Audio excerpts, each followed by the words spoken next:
십자가를 지시기 위해서 예루살렘으로 들어가시기 전 많은 무리들이 인류의 구원의 왕으로 오신 메시아를 기쁨으로 환호하며 환영한 주일, 그래서 기독교는 절기적으로 오늘을 종려주일로 지킵니다.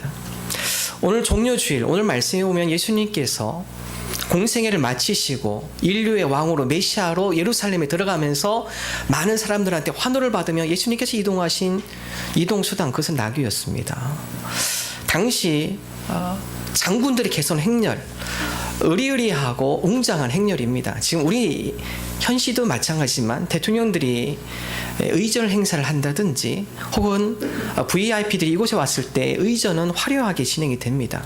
그러나 인류의 왕, 온 인류를 구속하기 위해서 메시아 왕으로 오신 예수님의 개선 행렬, 왕으로 맞이하는 그 축하의 자리, 예수님께서는 다른 어떤 화려한 이동 수단보다는 초라한 어린 나귀를 사용하시는 것을 마가는 기록을 하고 있습니다. 왜 예수님께서 얼마든지 좋은 이동 수단도 이용하실 수 있었지만 초라하게 예수님께서 예루살렘에 입성하셨을까요? 예수님께서 어린 나귀를 사용하신 것, 그것은 이미 구약에 예언된 말씀이었습니다. 스가랴를 통해 이 인류 가운데 메시아로 오실 왕, 그분은 화려한 것을 타고 오시는 것이 아니라 어린 나귀를 타고 올 것이다 라는 스가랴의 예언이 있습니다.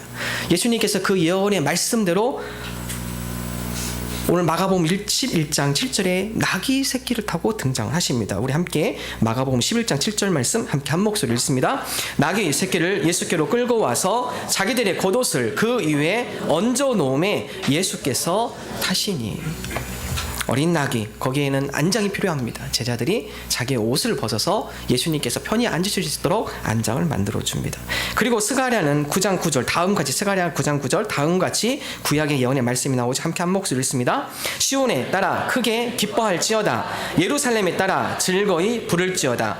보라, 내 왕이 내게 임하시나니 그는 공의로우시며 구원을 베푸시며 겸손하여서 나귀를 타시나니 나귀의 작은 것 나귀 새끼니라. 예수님께서 선택하신 것, 이미 구약의 스가랴의 예언으로 인해서 이 땅에 구원의 왕으로 오실 그분은 어린 나귀를 탈 것입니다. 왜냐하면 그 나귀는 겸손의 표현이기 때문에 그렇습니다. 얼마든지 좋은 이동수단을 선택하실 수 있었던 예수님께서 어린 나귀를 선택함에 있어서 사람으로 하여금 제자들을 시켜서 그 나귀를 가져와라, 주가 쓰시겠다 하라 하면 그 사람들이 자연적으로 내줄 것이다. 예수님의 신적인 권위가 있었습니다. 어떤 누구도 토달 사람이 없었습니다. 얼마든지 더 좋은 군 말을 데려와도 충분히 가능한 분이었습니다. 그럼에도 불구하고 예수님께서 어린 나귀를 선택한 것, 그것은 바로 예수님 메시아, 그분은 바로 겸손의 왕이신 것을 표현해 주기 위한 상징의 표현이셨습니다.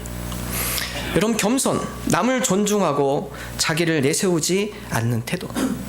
예수님께서 어린 나귀를 타셨기 때문에 예루살렘에 들어갔을 때 수많은 아이들이 예수님 곁에 몰려올 수 있었습니다. 때로는 뒤우뚱뒤우뚱 어린 나귀를 타고 가시는 예수님 옆에 아이들이 와서 만지기도 했을 것이고요. 그 예수님 곁에 가서 옷자락도 붙들었을 것이고, 많은 사람들이 어린 나귀를 타는 예수님 앞에 쉽게 모일 수 있었다라는 것입니다.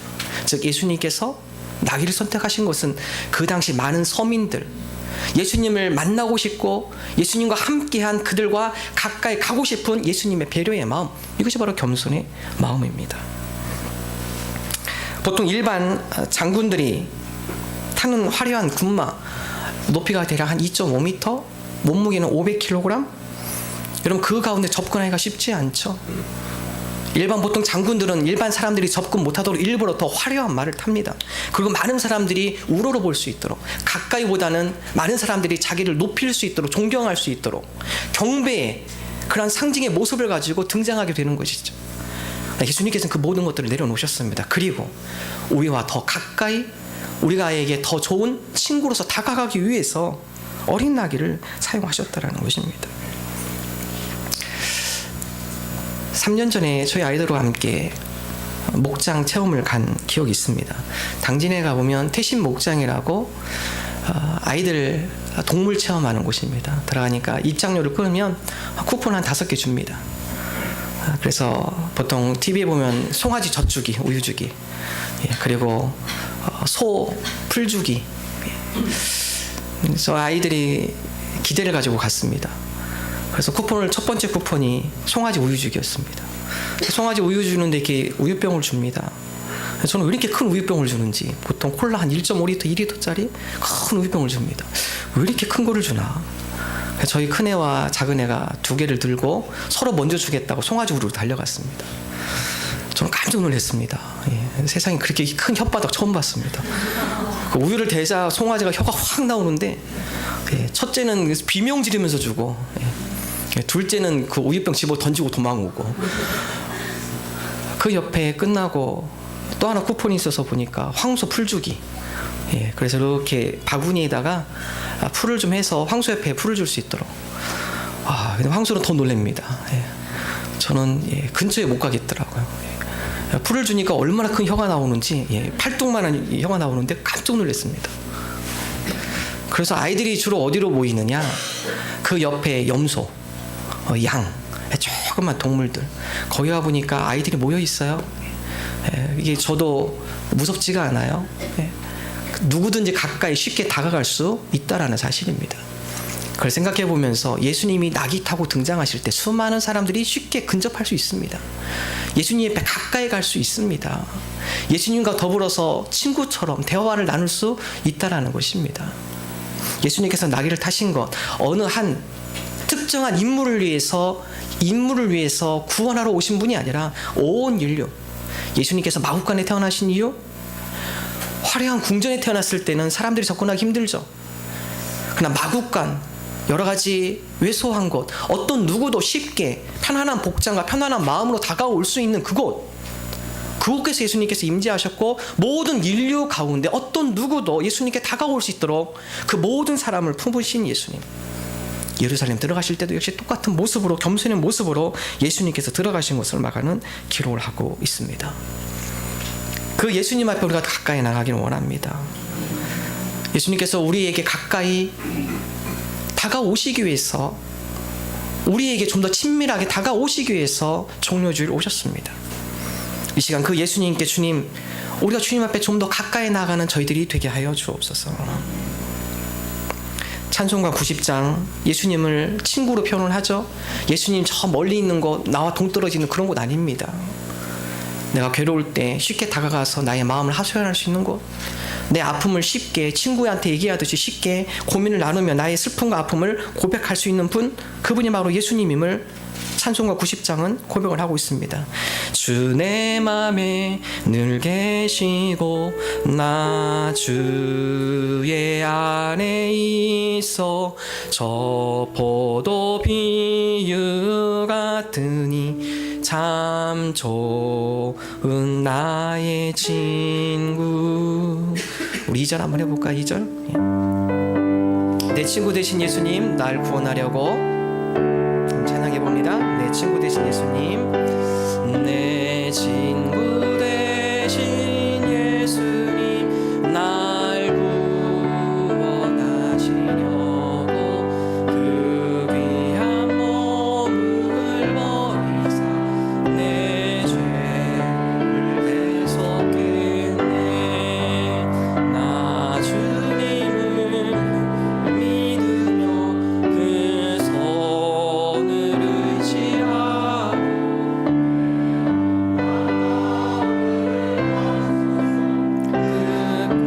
끝까지 충성하리. 우리에게 친구가 되시기 위해서 오신 예수님, 겸손의 모습으로 우리에게 다가오신 예수님, 우리가 그 예수님을 본받기 원합니다. 이제는 우리가 그 예수님께서 우리에게 다가오신 것처럼 주님, 우리도 겸손의 모습으로 다가가는 하나님의 백성 되게 해주옵소서. 겸손이라는 것은 눈높이를 하는 겁니다. 내가 교만했다면 다른 사람을 대할 때 주님, 이제는 제가 그 사람의 눈높이에 맞춰서 그 사람의 생각을 배려하게 하시고 그 사람에게 겸손히 다가가게 하시고 그 사람의 입장에 마음에서 그 사람을 이해할 수 있는 겸손의 왕 되신 예수님의 품성, 오늘 저에게 그러한 것을 허락하여 주옵소서. 우리 자녀들에 나갈 때 내 위치에서, 내 사고 수준에서 다가가는 것이 아니라 우리 자녀들의 마음을 이해하는 마음으로 그들의 눈높이에 맞춰 나의 눈을 낮추게 하시고 겸손히 우리 자녀들에게 좋은 친구들이 되게 하여 주옵소서. 우리 공동체에도 마찬가지입니다. 다른 어떤 사람에게 대갈 때 내 주장과 내 고집을 갖고 나가는 것이 아니라 주님, 그들의 마음을 헤아리게 하시고 그들의 수준에 맞춰서, 그들의 사고에 맞춰서, 그들의 마음에 맞춰서 배려하며 맞출 줄 아는 겸손한 성도들이 되게 하여 주옵소서. 그래서 그들에게 진정한 진실된 친구들 되게 하여 주옵소서.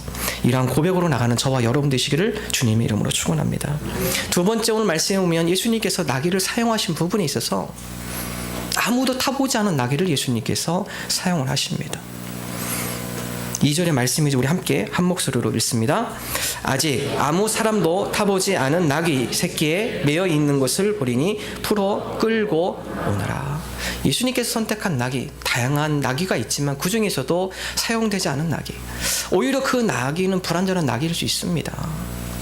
짐도 져보고 사람도 태워보고 어느 정도 무게도 버틸 수 있는 훈련된 나귀, 그 나귀가 훨씬 더 수월하죠. 이동수단에는. 예수님께서는 한 번도 사용하지 않은 나귀를 그럼에도 불구하고 선택하셨습니다.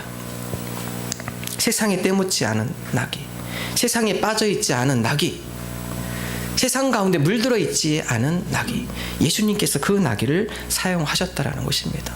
세상의 기준은 틀립니다. 예전에 미생이라는 드라마에 보니까 간부가 장글한테 그런 얘기를 해요. 넌 주특기가 뭐냐? 제 주특기요? 열정입니다. 열정. 간부가 그럽니다. 우리 키워서 쓸 생각 없어. 너 나가. 세상의 기준은 그렇습니다. 능력이 있는 자, 어느 정도 실력이 있는 자, 그들을 원하죠. 그러나 예수님께서 어린 나귀를 선택할 때 그에게 많은 경험을 요구한 것이 아니었습니다. 예수님께서 주가 쓰시겠다는 그 나귀는 세상에 물들지 않은 순수함이 남아있는 나귀예요. 세상에 때묻지 않은 그 마음 가운데 거룩함이 있는 나귀. 주님께서 종려주일 예루살렘에 입성하면서 그 나귀를 쓰신 것처럼 지금도 그 어린 나귀와 같은 자를 찾고 계십니다. 예배함에 있어서 어떤 예배를 원하실까요? 화려한 예배? 그렇지 않습니다. 주님을 향한 열정이 있는 마음, 주님을 향한 순수한 마음을 가지고 드리는 예배, 주님께서 그 예배자를 찾고 계신다라는 것입니다. 어느 교회를 찾고 계실까요? 화려한 교회? 웅장한 교회? 그렇지 않습니다. 주님을 향한 뜨거운 열정이 있는 교회, 주님께서 바로 그 교회를 찾으시고 그 교회를 통해 하나님께서 하나님의 나라를 이루어 나가신다라는 것입니다. 우리 성도들도 마찬가지입니다. 세상의 화려한 스펙, 주님께서 그걸 보시는 것이 아니라 오늘 이 세대에도 세상에 타협하지 않고 세상에 물들지 않으며 그 가운데 주님을 향한 순수한 마음과 열정을 갖고 있는 하나님을 경외하는 열정의 예배자, 열정의 성도, 오늘 주님께서 그들을 찾으시며 그들을 들어 쓰신다고 말씀하고 있습니다. 오늘 저와 여러분이 바로 그 어린 나귀와 같이 주님을 향한 순수한 마음, 주님을 향한 뜨거운 열정, 그 마음을 가지고 나가는 저와 여러분 되기를 주님의 이름으로 축원합니다.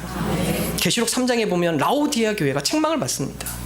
그 이유 중에 하나는 너희가 뜨겁지도 않고 차갑지도 않더라. 세상의 반, 교회의 반, 세속의 반, 믿음의 반, 이것도 저것도 아닌 라오디게아 교회를 향하여 주님께서 책망하십니다. 주님, 우리로 하여금 주님을 향한 순수한 열정, 주님을 향한 거룩함, 주님을 향한 순수한 마음, 순종의 마음, 하나님 이런 마음을 회복하는 귀한 종료주일 되게 하여 주옵소서. 지금 우리 사순절 기간, 내일부터는 고난주간이 시작이 됩니다. 고난주간, 세속의 물을 빼는 시간입니다. 알게 모르게 물들어 있는 우리의 세속적인 마음과 정신, 우리 가운데 침투해 있는 세속적인 여러 가지 사고들, 흔들리는, 오염되어 있는 우리의 믿음들, 주님 이 고난주간 우리가 주님의 십자가를 묵상하며 우리 가운데, 세속 가운데 물들어 있는 우리 세속적인 마음을 내려놓는 시간 되게 하여 주옵소서. 우리가 이 시간 주님 앞에 좀 더 거룩한 모습으로 변화되어지는 시간, 정결해되어지는 시간, 우리가 좀 더 주님을 향한 순수한 마음이 우리 가운데 일어나는 그런 겸손의 시간 되게 하여 주옵소서. 가능하면 이번 고난주간 여러분 미디어 금식도 하시고요, 핸드폰도 좀 가능하면 절제하시고, 인터넷도 절제하시고, 그리고 또 금식도 하실 수 있으신 분들은 금식하시면서 이 한 주간이 우리 주님의 십자가의 은혜를 깊이 생각하며 주님 앞에 더 가까이 깊이 나아가는 그 십자가의 은혜를 누리는 귀한 시간 되는 저와 여러분 되기를 주님의 이름으로 축원합니다. 오늘 세 번째 말씀 보면 예수님께서 예루살렘으로 들어가면서 많은 사람들이 환호합니다. 그들이 겉옷을 벗고 나뭇가지를 흔들며 종려나뭇가지를 흔들며 예수님 앞에 다음같이 외칩니다. 호산나 찬송하리로다. 주의 이름으로 오시는 이여. 8절과 9절의 말씀입니다. 우리 함께 한 목소리로 읽습니다. 많은 사람들은 자기들의 겉옷을 또 다른 이들은 들에서 벤 나뭇가지를 길에 펴며 앞에서 가고 뒤에서 따르는 자들이 소리 지르되 호산나 찬송하리로다. 주의 이름으로 오시는 이여. 많은 사람들이 환호합니다. 메시아, 구약에서 말한 메시아, 그분이 오셨습니다. 그리고 호산나, 우리를 구원하소서. 호산나는 히브리어로 우리를 구원하소서, 우리를 지금 이 억압된 현실 가운데서 구원하소서. 많은 무리들이 환호했습니다. 그들이 겉옷까지 벗어가면서 종로나무까지 흔들면서 환호했습니다. 여러분, 그 수많은 군중들이 예수님 십자가에 달려 돌아가실 때 어디로 갔을까요? 저는 이 말씀을 묵상하면서 우리도 이 군중의 무리와 한 무리는 아닐까라는 생각을 해봤습니다. 우리도 환호할 때 많이 있어요. 우리 가운데 은혜가 있을 때, 우리 가운데 힘들고 어려울 때 우리가 하나님을 찬양하며 환호할 수 있습니다. 그 당시에 많은 군중들도 그랬습니다. 예수님 십자가에 달려 돌아가실 때 그들은 흩어지기 시작했습니다. 흔들리기 시작했습니다. 그 당시에 많은 군중들이 생각했던 메시아, 그 메시아는 그 당시에 로마로부터 우리 민족을 해방시킬 해방자, 그들이 주목했던 메시아는 우리의 현실 가운데 현실을 바꾸어줄 능력자를 그들은 기대했습니다. 그렇기 때문에 그들이 예수님께서 나귀를 타고 들어가실 때 환호했죠. 드디어 병을 고치시고 기적을 베푸시고 오병이어를 통하여서 수많은 사람들에게 먹을 것을 제공하는 능력 있는 분, 그분이 이제 예루살렘 들어가면은 로마는 끝났다. 이제 우리나라는 해방이다. 이제 우리의 가난과 헐벗음과 우리의 고통은 이제는 끝이다. 이제는 자유함을 누리게 될 것이다. 많은 사람들이 자기 나름대로 환상이 있었습니다. 자기 나름대로 기대가 있었어요. 현실에 대한 소망이 있었습니다. 그러나 예수님은 십자가에 달려 돌아가시고 변화되지 않았습니다. 로마가 떠나간 것도 아니었고 그들의 삶의 환경이 나아진 것도 아니었습니다. 그랬을 때 그 군중들의 변화, 그들은 연약한 십자가를 내려놓고 그들의 길로 흩어졌다라는 것입니다. 오늘 이 말씀 묵상하면서 때로는 우리들도 이 군중들의 무리와 똑같지는 않은지, 우리가 기대한 소망, 신앙생활하면서 우리가 바라는 욕구, 우리가 나름대로 우리 마음속에 품는 기대감, 그러나 신앙생활해도 변하지 않는 우리 현실의 모습, 그 가운데 때로 이 군중들처럼 의심되진 않는지, 실망하지는 않는지, 그 가운데 좌절하지는 않는지. 예수님께서 선포하신 메시아, 성경적 메시아, 그 성경적 메시아는 현실만, 우리 현실 가운데 얽매여 있는 메시아가 아닙니다. 예수님께서 말씀하신 메시아, 성경적 메시아, 그것은 단지 정치적인 기능만을 수행한 왕이 아니라 그보다 훨씬 더 중요한 인간의 본질적인 문제까지 다스리시는 왕임을 선포하셨습니다. 우리의 존재와 생각까지도 다스릴 수 있는 왕, 심지어 우리의 삶을 다스리실 왕, 더 나아가 우리의 영혼까지 책임지시는 왕, 바로 그 왕으로 예수님께서 선포하시며 메시아임을 선포하며 임하셨다라는 것입니다. 오늘날 우리가 믿는 주님은 어떤 주님입니까? 홍기용 목사님이 쓴 책 중에 더 가까이라는 책이 있습니다. 하나님과의 친밀함에 관해 쓴 책입니다. 이분은 현재 우리 크리스찬들에 대해서 다음과 같은 질문을 던집니다. 과연 누가 주님인가?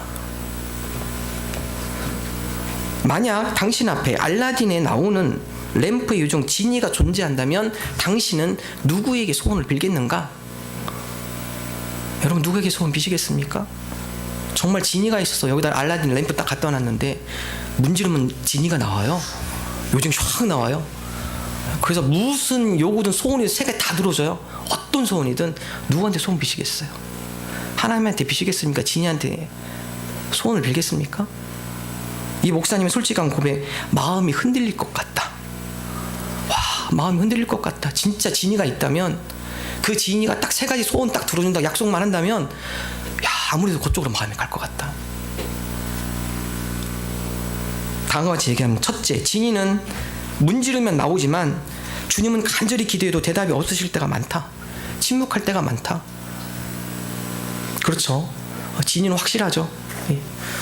하나님 아무리 간구해도 이게 드시는지 안 드시는지, 이걸 이루어 주실 건지 안 이루어 주실 건지 어떤 확신을 얻을 수가 없어요.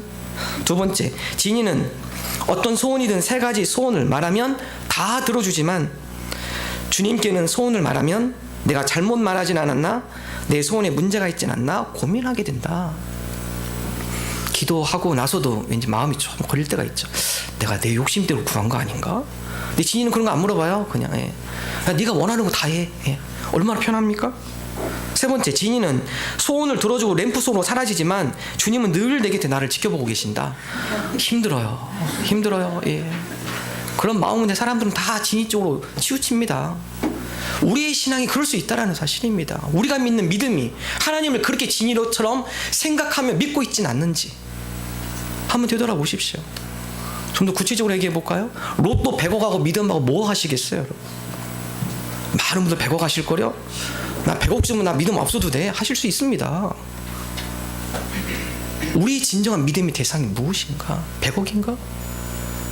우리가 믿는 구주가 돈인가? 많은 군중들이 그랬습니다. 우리의 현실이 바뀔 줄 알았습니다. 그 메시아가 왕으로 오실 때는 바뀌지 않았어요. 떠납니다. 제자들도 흔들렸습니다. 과연 메시아라는 게 무엇일까? 우리가 신앙생활 한다는 게 무엇일까? 우리의 현실에 만족을 위해서 신앙생활 하는 것일까? 우리 마음의 평안을 얻기 위해서 신앙생활 하는 것일까? 아니면 우리의 삶의 문제를 해결하기 위해서 신앙생활을 하는 것인가? 그렇지 않습니다. 우리가 믿음 생활을 한다는 것은 우리 현실을 뛰어넘는 신비의 영역으로 들어가는 것입니다. 그것을 바로 십자가의 은혜를 통해 우리에게 가르쳐 주셨고, 십자가의 은혜를 의지하며 나가는 자가 바로 진정한 메시아를 고백할 수 있다는 사실입니다. 제자들이 반신 많이 했습니다. 우리가 그렇게 따랐던 예수님 3년 동안 같이 했는데 십자가에 달려 돌아가시고 끝났네? 우리가 메시아를 잘못 알은 거 아닐까? 그 메시아가 정말 맞는 것일까? 흔들렸죠. 요한은 다음과 같이 기록합니다. 그 흔들리는 믿음, 그들이 다시 진정한 메시아를 깨닫게 된 것. 요한복음 12장 16절 함께 한 목소리 읽습니다. 제자들은 처음에 이 일을 깨닫지 못하였다가 예수께서 영광을 얻으신 후에야 이것이 예수께 대하여 기록된 것임과 사람들이 예수께 이같이 한 것임이 생각났더라. 오늘 종료줄이 읽을 똑같은 요한복음의 말씀입니다. 제자들이 처음에는 이 일을 깨닫지 못합니다. 예수님께서 많은 사람들이 호산나 메시아 외칩니다. 똑같이 군중들처럼 이 현실 가운데 해방자로 그들을 고백했습니다. 현실이 나아지지 않았어요. 고민하기 시작하고 그 가운데 실족하기 시작합니다. 그리고 뒤늦게 그때 메시아라는 것이 어떤 것인지를 그들이 깨닫습니다. 예수께서 영광을 얻으신 후에, 부활하신 예수님을 만난 후에 그분께서 우리의 현실의 문제뿐만 아니라 우리의 영혼, 우리 개인뿐만 아니라 이 세계 인류 가운데 구원자가 되시는 구주임을 비로소 제자들이 고백하게 되어진 것입니다. 그래서 기독교 신앙 가운데 부활신앙에 빠지면 종교생활에 불과할 수밖에 없습니다.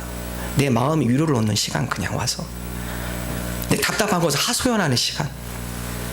그러나 부활하신 예수님을 만났을 때 우리 인생 가운데 그분이 진리이시고 영원한 구원자이시며 우리 삶 가운데 정답이심을 고백할 수 있게 되는 것입니다.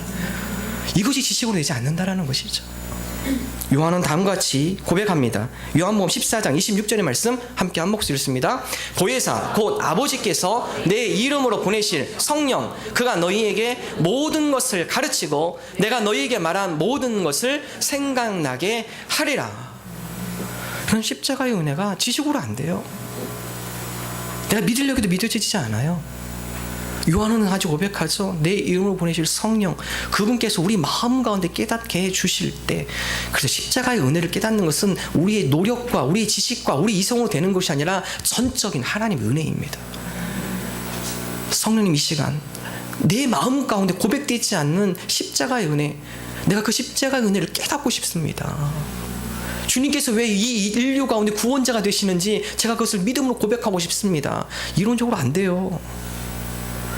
성령님께서 우리 마음에 감동을 주실 때, 십자가의 은혜를 비로소 우리 마음 가운데 깨닫게 해 주실 때, 십자가의 은혜로 말미암아 인류 가운데 구원자로 오신 예수 그리스도를 우리의 구원자로 고백할 수 있게 된다라는 것입니다.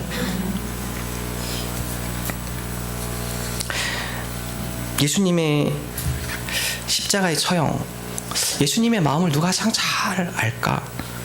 책 중에 사형수와 함께하는 십자가의 길이라는 책이 있습니다.